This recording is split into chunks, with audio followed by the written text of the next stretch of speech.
जब अधर्म अपने चरम पर पहुंच जाए और संसार का संतुलन टूटने लगे, तब स्वयं शक्ति रूपिणी देवी अवतरित होती हैं। आज की कथा है मातृशक्ति स्वरूपा की, जिन्होंने ऐसे असुर का अंत किया जिसे देव भी पराजित नहीं कर पाए थे। अंत तक देखिए, क्योंकि यह कहानी केवल युद्ध की नहीं, बल्कि धैर्य, करुणा और अटूट संकल्प की है। सदियों पहले त्रिलोक में एक भयावह असुर विराटकासुर का आतंक फैल चुका था।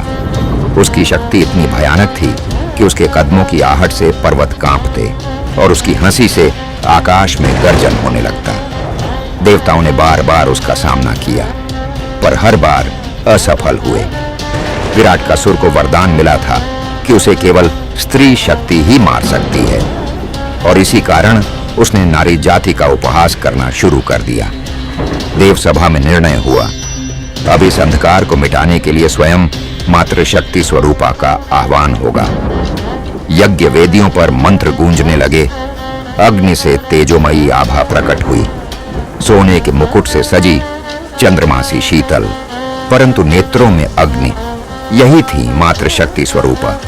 उनके एक हाथ में त्रिशूल, दूसरे में कमल, तीसरे में शंख और चौथे में वर मुद्रा।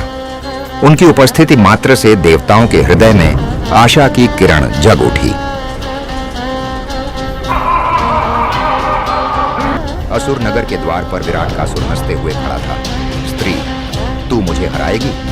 लेकिन मातृशक्ति की दृष्टि अडिग थी। युद्ध प्रारंभ हुआ, धरती फटने लगी, नदियां उफान मारने लगी। विराटकासुर के प्रहार वज्र समान थे, पर देवी का त्रिशूल हर बार को रोक देता। कभी वे आकाश में उड़ती, कभी बिजली की गति से भूमि पर उतरती। असुर ने मायावी रूप धारण कर उन्हें भ्रमित करने की कोशिश की, पर देवी का ध्यान अचल था।